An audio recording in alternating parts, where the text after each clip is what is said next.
Hello friends. आज हम लोग बिहार पुलिस री एग्जाम 2024 के प्रैक्टिस सेट 5 को देखने जा रहे हैं। इससे पहले हम लोगों ने 4 सेट को सॉल्व किया है। अगर आप उस चारों वीडियो को नहीं देखे हैं तो प्लेलिस्ट में जाकर देख सकते हैं। और ये सीरीज का 5वां वीडियो है और इसमें बिल्कुल नए पैटर्न के अनुसार क्वेश्चन को सेट किया गया है। और आप अगर इस चैनल पर नए हैं तो इस चैनल को सब्सक्राइब कर ले, बेल आइकन को प्रेस कर दें ताकि मैं जब भी एजुकेशन से रिलेटेड वीडियो बनाऊं वो सबसे पहले आपको पहुंचे और आप अपने दोस्तों को शेयर कर दें। स्टार्ट करते हैं। सबसे पहला आज का सवाल है कि राज्यपाल विधान परिषद में कितने सदस्य को मनोनीत कर सकता है? 1/12, 1/6 या 1/3 या 1/5? तो ये विधान परिषद हर राज्य के ऊपर ये निर्भर है। जो राज्य चाहे वो विधान परिषद का गठन कर सके और जो ना चाहे वो ना कर सके।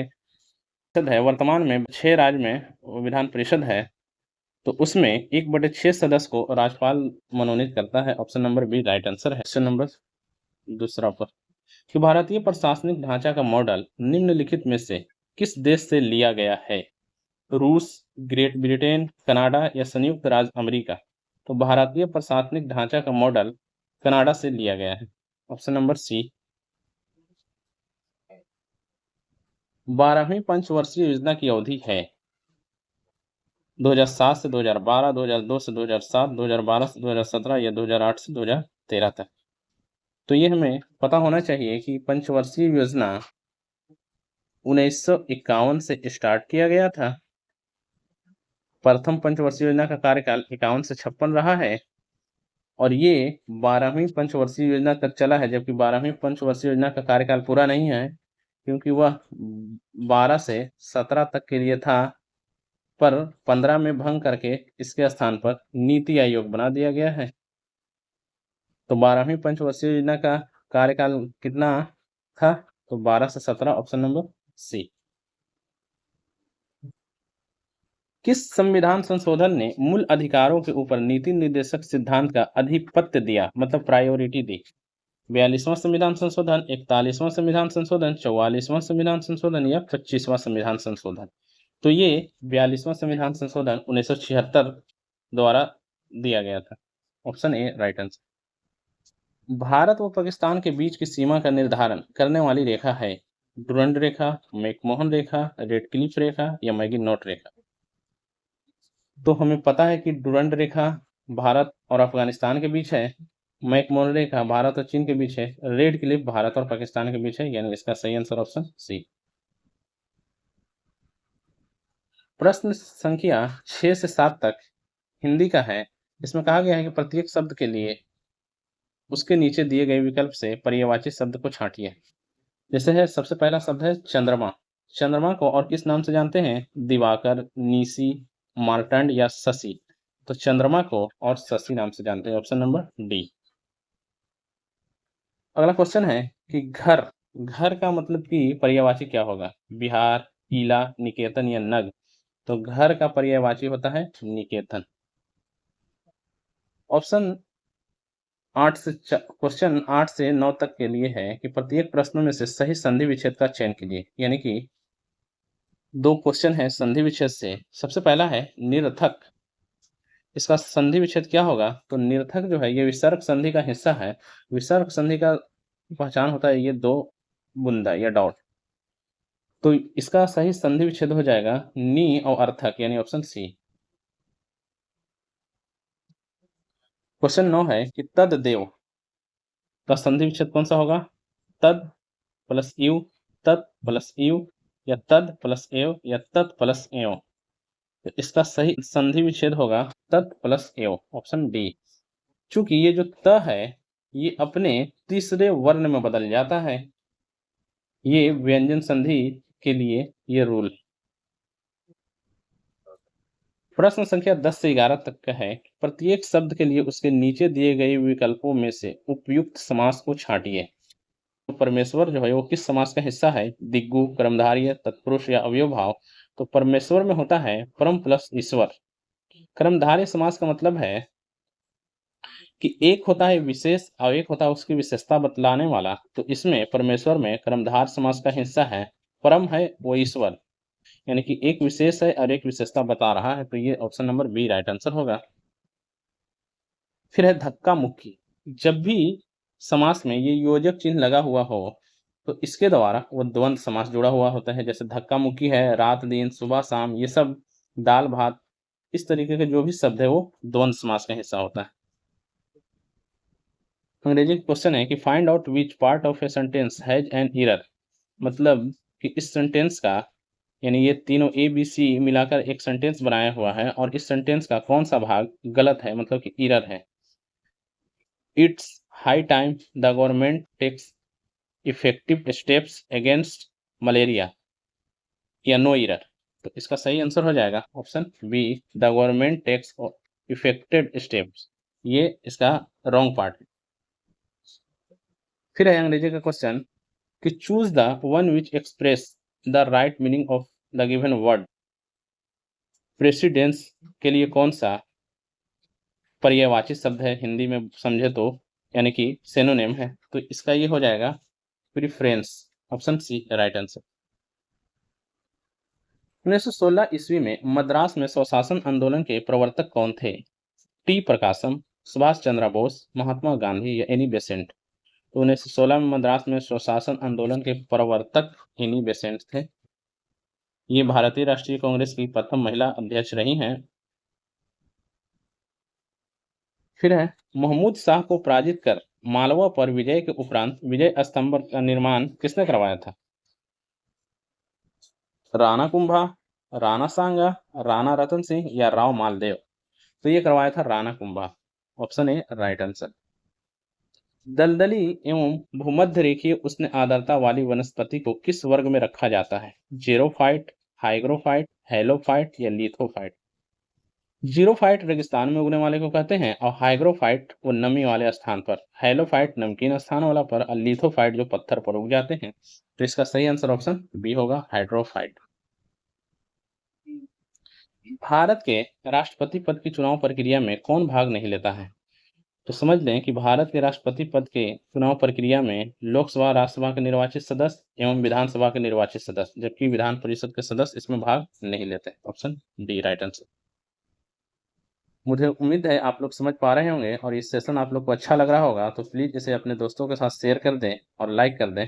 चलते हैं क्वेश्चन नंबर 18 पर। सरदार स्वर्ण सिंह समिति की अनुशंसा पर भारतीय संविधान में 42वें संशोधन के तहत क्या जोड़ा गया था? देखिए यहाँ पर 4 चीज दिया हुआ है, मूल अधिकार, मौलिक कर्तव्य, नीति निर्देशक तत्व और चुनाव की प्रक्रिया। इसमें मौलिक अधिकार जो है कि मूल संविधान का हिस्सा है, नीति निर्देशक भी मूल हिस्सा है और ये चुनाव प्रक्रिया भी है। जबकि मूल कर्तव्य स्वर्ण सिंह समिति के अनुशंसा पर 42वें संशोधन 1976 के द्वारा ऐड किया गया है। Option B right answer. फिर है अटलांटिक महासागर की गर्म जल धारा कौन सी है? गल्फ स्ट्रीम, सुसीमा, हम्बोल्ट या लेब्राडोर। अटलांटिक महासागर, इसे ही इस आकार वाला महासागर भी कहा जाता है। ये अंग्रेजी के 5 अक्षर जैसा है और ये गल्फ स्ट्रीम उसी के, यानी अटलांटिक महासागर के उत्तरी हिस्सा में है। इसे यूरोप का गर्म कंबल के नाम से भी जाना जाता है। Option number A right answer. उत्तरी सागर को बाल्टिक सागर से मिलाती है, यानी कि जोड़ती है कौन? पनामा नहर, कील नहर, स्वेज नहर या इनमें से कोई नहीं। तो ये जोड़ती है कील नहर। फिर है मैराथन दौड़ कितनी लंबी होती है? 26 मील या 450 गज, सॉरी 405 गज, 26 मील या 385 गज, 26 मील या 180 गज या 26 मील। तो मैराथन की दौड़ जो होती है वो 26 मील या 385 गज की होती है। फिर है आर्य बाहर से भारत में आए एवं सर्वप्रथम बसे थे। सामाताता में, प्रागज्योतिषा में, पंजाब में या पंचाला पंचाला में। तो ये पंजाब में बसे थे आर्य। फिर है बैंकिंग के क्षेत्र में प्रसिद्ध CBS संकेताक्षर समूह में C का आस क्या है? कोर, क्रेडिट, कंप्लीट या कॉन्टिनेंट। तो बैंकिंग क्षेत्र में CBS में C का आस होता है core, option A right answer. निम्नलिखित किस अर्थशास्त्री को नोबेल पुरस्कार से सम्मानित किया जा चुका है? जगदीश भगवती, प्रोफेसर अमृत सेन, वीके आरवी राव या एमएल सेठ। तो ये अमृत सेन को 1998 में नोबेल पुरस्कार दिया जा चुका है, 1999 में भारत रत्न भी। Option B right answer. राज्य सरकार को सबसे अधिक राजस्व प्रदान करता है कौन? बिक्री कर, निगम कर, सीमा शुल्क या आबकारी शुल्क। तो राज्य सरकार को सबसे अधिक आमदनी होती है बिक्री कर से। क्षोभ मंडल की मोटाई बढ़ सकती है जाड़ा में, गर्मी में, बसंत काल में या इनमें से कोई नहीं। तो क्षोभ मंडल की मोटाई गर्मी में यानी ये सब फैलाव हो जाता है यानी कि बढ़ जाता है। Option B right answer. भारत के संविधान निर्माताओं ने निम्न में से कौन सा लक्षण अमेरिका के संविधान से ग्रहण किया है? न्यायिक समीक्षा, मौलिक अधिकार, सर्वोच्च न्यायालय के न्यायाधीशों को पद से हटाने की प्रक्रिया या उपयुक्त सभी। तो भारतीय संविधान में ये ऊपर वाला ए बी सी तीनों खूबियां अमेरिका से ही ग्रहण किया गया है, इसलिए इसका राइट आंसर होगा ऑप्शन डी। फिर है भारतीय संस्कृति का स्वर्ण युग कहा जाता है? राजपूत काल को, गुप्त काल को, चोल काल को या मौर्य काल को। तो भारतीय संस्कृति का स्वर्ण युग गुप्त काल को कहा जाता है। Option B. एकाधिकार का अर्थ है एकल क्रेता, अनेक विक्रेता, एकल विक्रेता या अनेक क्रेता। तो एकाधिकार का अर्थ है एकल विक्रेता। जैसे ब्रिटिश हुकूमत से पहले जो भारत में ईस्ट इंडिया कंपनी चल रही थी उसे भी वो एकाधिकार ही था, मतलब कि सिर्फ और सिर्फ वही बेच सकता था। ऑप्शन सी राइट आंसर इसका सही है। निम्न में से किसने टाका अथवा रुपया से अभिहित चांदी की मुद्रा का प्रवर्तन किया था? शेरशाह सूरी, अकबर, तैमूर या हुमायूं। तो ये किया था शेरशाह सूरी ने। मुझे उम्मीद है आप लोग को ये सेशन पसंद आ रहा होगा। प्लीज लाइक कर दें और दोस्तों को शेयर कर दें। चलते हैं क्वेश्चन नंबर 31 पर। किसी परमाणु की परमाणु संख्या बराबर है न्यूक्लियस में न्यूट्रॉनों की संख्या के, इलेक्ट्रॉनों और प्रोटॉनों की संख्या, इलेक्ट्रॉनों, प्रोटॉनों और न्यूट्रॉनों की संख्या के जोड़ के, या न्यूक्लियस में प्रोटॉनों की संख्या का। तो परमाणु संख्या न्यूक्लियस में प्रोटॉनों की संख्या होती है, जबकि परमाणु भार न्यूक्लियस में प्रोटॉन और न्यूट्रॉन की संख्या का योग होता है, इसलिए इसका सही आंसर ऑप्शन डी होगा। किसी बॉडी का जड़त्व आघूर्ण निर्भर करता है इसके द्रव्यमान पर, इसके द्रव्यमान तथा अर्धव्यास पर, इसके द्रव्यमान तथा अक्ष के चारों ओर द्रव्यमान के वितरण पर, या इसके द्रव्यमान और वेग पर। किसी बॉडी का जड़त्व आघूर्ण निर्भर करता है इसके द्रव्यमान तथा अक्ष के चारों ओर द्रव्यमान के वितरण पर। Option C right answer. Question number 33 कि मानव में प्लाज्मोडियम का संक्रमण उत्पन्न करता है टिटेनस, मलेरिया, टाइफाइड या इन्फ्लुएंजा। तो मानव में प्लाज्मोडियम का संक्रमण उत्पन्न करता है malaria. Option B. 0 degree Celsius से 4 डिग्री सेल्सियस तक पानी को गर्म करने पर इसके आयतन में क्या प्रभाव पड़ता है? तो पानी का हिसाब किताब अन्य पदार्थ से विपरीत है, क्योंकि अन्य पदार्थ को जैसे ही 0 डिग्री सेल्सियस से गर्म करना चालू करते हैं तो उसका आयतन बढ़ने लगता है, जबकि पानी का 4 डिग्री सेल्सियस तक आयतन घटता है उसके बाद बढ़ता है। तो इसका राइट आंसर ऑप्शन ए होगा। पीली रोशनी में एक गहरी नीली वस्तु कैसी दिखाई देगी? बैंगनी, काली, नारंगी या भूरी। तो पीली रोशनी में एक गहरी नीली वस्तु काली दिखाई देगी। Option B. चलते हैं क्वेश्चन नंबर 36 पर कि एंटीटॉक्सिन की सुई किस रोग की रोकथाम के लिए दिया जाता है? एंटीटॉक्सिन जब हमें कहीं पर कट फट लग जाता है या कांच उच गड़ जाता है तो हम लोग कहते हैं कि सुई दिलवा लो। वही एंटीटॉक्सिन का सुई होता है जो टिटेनस के रोकथाम के लिए दिया जाता है, जिसे लौकजा भी कहते हैं। यदि चंद्रमा पर बम विस्फोट किया जाता है तो उसकी आवाज पृथ्वी पर कितने समय बाद सुनाई देगी? 20 मिनट, 30 मिनट, 10 मिनट या इनमें से कोई नहीं। तो जब चंद्रमा पर बम विस्फोट होगा तो वहां से आवाज नहीं सुनाई देगा, क्योंकि वहां वायुमंडल है ही नहीं। Option D. जम्मू कश्मीर में जाड़े के दिनों में झील के जल जल को जम जाने की स्थिति में मछलियां कहाँ रहती हैं? तो जैसे ही कोई झील जब जमता है तो उसका बाहरी हिस्सा यानी कि ऊपर वाला हिस्सा जमता है, नीचे वो द्रव अवस्था में ही रहता है। तो मछलियां कहाँ रहेगी? तली में रहेगी। सर्वाधिक विद्युत चालकता वाला तत्व निम्न में से कौन सा है? सिल्वर, कार्बन, लोहा या सोना। तो सर्वाधिक विद्युत चालकता वाला तत्व सिल्वर होता है, मतलब कि चांदी होता है। डॉक्टर निम्नलिखित प्रौद्योगिकी द्वारा महिला के गर्भ में भ्रूण की स्पष्ट तस्वीर देख सकता है, और वह है CAT स्कैन, एक्सरे, अल्ट्रासाउंड या लेजर। तो वो होता है अल्ट्रासाउंड, इसके द्वारा वो भ्रूण की स्पष्ट तस्वीर देखी जाती है। निम्नलिखित में से कौन अपने अधिकांश प्रदूषकों के वातावरण को साफ करता है? ऑक्सीजन, नाइट्रोजन, वर्षा या पवन? तो ये वर्षा करता है, ऐसा ऑप्शन सी। ग्रहों को उनकी कक्षा में बांधे रखने वाले बल को क्या कहते हैं? स्थिर स्थिर वैद्युत बल, चुंबकीय बल, गुरुत्वीय बल या नाभिकीय बल? तो उसे कहते हैं गुरुत्वीय बल, ऑप्शन सी। ग्रहों के गति के नियम का प्रतिपादन सर्वप्रथम किसने किया था? न्यूटन, केपलर, कोपरनिक्स या अरस्तु? तो ग्रहों के गति नियम का प्रतिपादन सर्वप्रथम केपलर ने किया था। क्वेश्चन नंबर 44, फ्यूज का उत्तम तार निम्न में से किस धातु को बना होता है? तांबा व सीसा, सीसा व टीन, तांबा व टीन व सीसा, टीन व तांबा? तो फ्यूज का उत्तम तार तांबा, टीन व सीसा का बना होता है, ऑप्शन सी राइट आंसर। लाल और हरा रंग को मिलाने से कौन सा रंग बनता है? मैजेंटा, श्वेत, पीला, सियान? तो लाल और हरा रंग को मिलाने से पीला रंग बनता है, ऑप्शन सी। इसका ये डायग्राम याद रखेंगे तो ज़्यादा बेहतर रहेगा। यहाँ होता है रेड, हरा मतलब कि ग्रीन, और यहाँ होता है ब्लू यानी कि नीला। तो ये रेड और हरा मिलने से यहाँ पर जो बनता है पीला बनता है, यहाँ पर जो बनता है वो सियान बनता है, और यहाँ पर जो बनता है मैजेंटा बनता है। तो इसका सही आंसर ऑप्शन सी है। चलते हैं क्वेश्चन नंबर 46 पर। 5 गो ये मैथ है कि 1 से 30 तक की सम संख्याओं का औसत क्या होगा? तो यहाँ पर क्वेश्चन में मिस टाइप हो गया, औसत नहीं योग निकालना है, क्योंकि औसत इसका ज़्यादा नहीं आ पाएगा, क्योंकि 1 से 30 तक ही है। पहला सम संख्या कितना होता है? 2, 4, और इस तरीके से हमें 30 तक जाना है।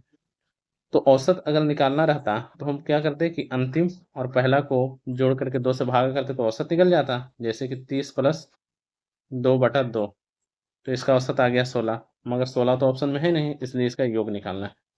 तो 1 से 30 तक में 15 सम होते हैं और 15 विषम। तो हमें सम पूछे या विषम, 15 से ही इसमें गुना करना पड़ेगा। तो जैसे ही हम 16 को 15 से गुना करेंगे तो इसका हो जाएगा, 15 का 15 से गुना करेंगे तो 215, और फिर एक बार 15 उसमें ऐड करेंगे तो 240 हो जाएगा।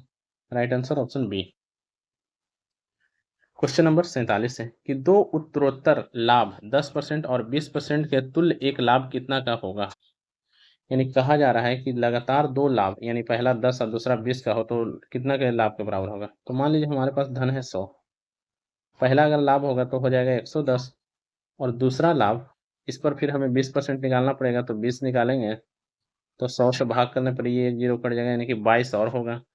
तो 110 प्लस 22 ऐड करने पर हो जाएगा 132, यानी पहले हमारे पास धन था 100 और अब हो गया है 132, यानी फायदा हुआ है कितना? 32। तो right answer option C. Question number है 48 कि एक 240 मीटर लंबी ट्रेन 160 मीटर लंबे पुल से 20 सेकंड में गुजर जाती है, तो ट्रेन की गति क्या है? देखना है कि यहाँ ट्रेन की लंबाई भी मीटर में है, पुल की लंबाई भी मीटर में है, और समय सेकंड में है। तो इससे जो चाल आएगा वो मीटर प्रति सेकंड होगा, जबकि ऑप्शन में सब किलोमीटर प्रति घंटा में दिया हुआ है। तो पहले हम मीटर प्रति सेकंड में निकाल करके इसे किलोमीटर प्रति घंटा में बदल देंगे। तो जब भी पुल और ट्रेन हो तो कुल जो लंबाई होता है पुल और ट्रेन दोनों की लंबाई का योग होता है, मतलब कि 240 प्लस 160 जोड़ेंगे तो होगा 0, 6 4 10 के जीरो हाथ में, 2 1 3 1 4, और इसको जब 20 से भागा लगाएंगे तो हो जाएगा 20 मीटर पर सेकंड। लेकिन हमें करना क्या है? किलोमीटर प्रति घंटा। तो 20 को 18/5 से गुना करना पड़ेगा, 4 18 चौके 72 आ जाएगा, यानी कि 72 किलोमीटर प्रति घंटा, ये आंसर। क्वेश्चन नंबर 49 है कि एक घनाभ की लंबाई, चौड़ाई, ऊंचाई क्रमशः 12 मीटर, 4 मीटर तथा 3 मीटर है। उस अधिक से अधिक लंबे बांस की लंबाई ज्ञात करें जो उसमें रखे जा सकते हैं। जैसे अगर पहले हम घनाभ के चित्र को देख लें,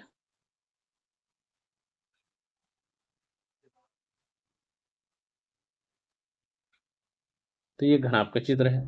इसमें सबसे लंबा बांस कौन सा रखा जाएगा? यहाँ से इस कॉर्नर तक जो आएगा वही सबसे लंबा बांस होगा, यानी कि इसका विकर्ण होगा।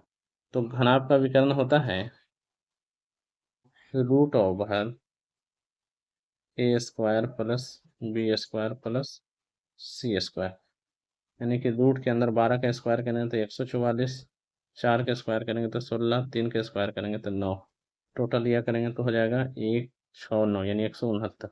169 किसका वर्गमूल होता है? 13 का, इसलिए इसका राइट आंसर ऑप्शन बी होगा। चलते हैं, आज के लास्ट क्वेश्चन है 50 नंबर।